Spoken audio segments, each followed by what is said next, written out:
आज बात tax saving और पीपीएफ की नहीं, आज मैं बात करूँगा अंजलि के बारे में। एक्चुअली अंजलि का फ़ोन परसों शाम में आया था मेरे पास और वो कुछ घबराई हुई लग रही थी। मैंने जब दोबारा काम ख़त्म करने के बाद उससे बात करने की कोशिश की तो पता चला कि उसके साथ साइबर ठगी हुई है। साइबर ठगी की बात तो मुझे पूरी कहानी जानने के बाद मैं ये तय कर पाया कि वह साइबर ठगी की शिकार हुई है। एक्चुअली कैसे ये हुआ पूरा मामला ये बताना मैं इसलिए चाहता हूँ कि रोज़ाना हज़ारों लाखों लोग साइबर ठगी के शिकार हो रहे हैं और वो ज़्यादातर लोग इसके बारे में शिकायत नहीं करते। वो किसी को बताते नहीं, उन्हें यह भी लगता है कि बताने से दूसरे लोग, उनके दोस्त रिश्तेदार उन पर हँसेंगे कि देखो ये बेवकूफ़ है और साइबर ठगी का शिकार हो गया। लेकिन ऐसा करना गलत है, ऐसा करने से फ्रॉडस्टर्स यानी कि जो जालसाज़ हैं, उनके हौसले बढ़ रहे हैं और वो इस तरह अपने काम को जो है कि बखूबी अंजाम दे रहे हैं। तो मैं हूँ मनी कंट्रोल से राकेश रंजन। मैं पहले आपको बता दूँ कि परसों की बात है ये कि क्या हुआ था। एक्चुअली अंजलि एक प्रतिष्ठित मीडिया कंपनी की वेबसाइट पर एक खबर पढ़ रही थी। खबर पढ़ने के दौरान उनकी नज़र पेज के दाहिने तरफ एक ऐड पे पड़ी। वो ईयरबड्स का ऐड था और किसी ब्रांडेड कंपनी का प्रोडक्ट वह दिख रहा था। उन्होंने उस पर क्लिक किया तो फिर एक नई साइट खुली। नई साइट पर जाने के बाद उन्होंने देखा कि जिस प्रोडक्ट की कीमत बाज़ार में या रियल कीमत जो है उसकी करीब 2000 रुपये है, वह प्रोडक्ट उन्हें करीब 1/3 दाम पे वो अवेलेबल है और उन्हें उसके फ़ोटो जो है वो तस्वीर बहुत अच्छी लगी हुई थी। इससे अंजलि जो है कि और भी अट्रैक्ट हुई कि ये अगर कम दाम में मिल जाए तो ये बहुत अच्छा मौका है होली से पहले एक अच्छी खरीदारी करने का। और उन्होंने जो है कि उसे सेलेक्ट किया और उन्होंने ये पेमेंट करने की कोशिश की। उन्होंने यूपीआई से पहले फ़ोन पे के ज़रिए पेमेंट करने की कोशिश की। पहली बार में पेमेंट नहीं हुआ तो फिर उन्होंने पेटीएम के ज़रिए पेमेंट करने की कोशिश की। पेमेंट हो गया और पेमेंट होने के बाद जो है कि उनके पैसे अकाउंट से पैसे कट गए। लेकिन जिस साइट से वो खरीदारी कर रही थी उस पे यह लिखा आ गया कि पेमेंट अनसक्सेसफुल। तो अंजलि को लगा कि कई बार ऐसा हो जाता है कि पेमेंट अनसक्सेसफुल होता है, लेकिन वो पैसे वापस आ जाते हैं। लेकिन थोड़ी देर में अंजलि को लगा कि नहीं, यह मामला कुछ अलग लग रहा है। उन्होंने वेबसाइट के पेज के नीचे दिए गए मोबाइल नंबर पे कॉल की तो पता चला कि यह नंबर एग्जिस्ट नहीं कर रहा है।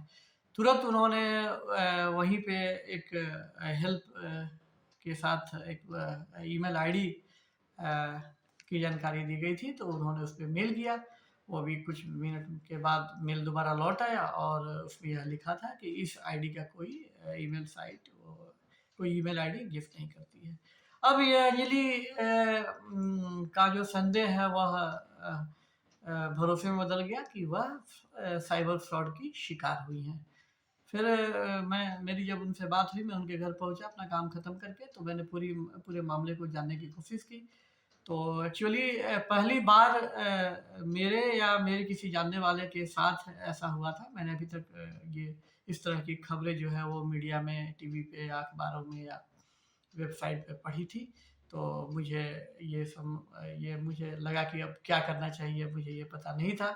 मैंने गूगल से निकाला कि डिटेल की, तो नेशनल वो साइबर फ्रॉड सेल का वो मुझे उसमें वो पोर्टल मिला और उस पोर्टल पे जो है कि मैंने अपनी अंजलि की शिकायत दर्ज कराई।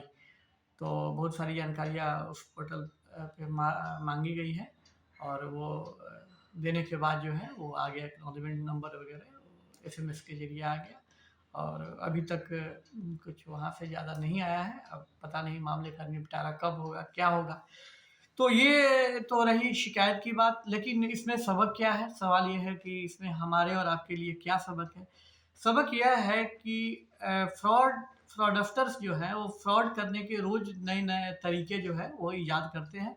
और इस बार उन्होंने जो है कि ये नया तरीका अपनाया है कि ब्रांडेड कंपनियों की वेबसाइट वो बना रहे हैं, वैसी मिलती-जुलती साइट, और उसपे वो प्राइस का दाम बहुत कम रख रहे हैं।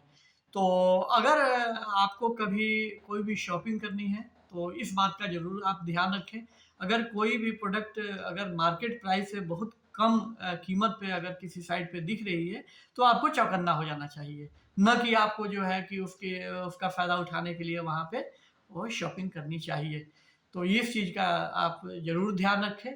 और अगर कभी भी आप को इस तरह की अगर कोई प्रोडक्ट पे खरीदारी का मौका दिख रहा है, तो यह ज़रूर तय कर लें कि वह जो साइट है वह उस प्रोडक्ट यानी कंपनी की ऑफ़िशियल साइट है या नहीं।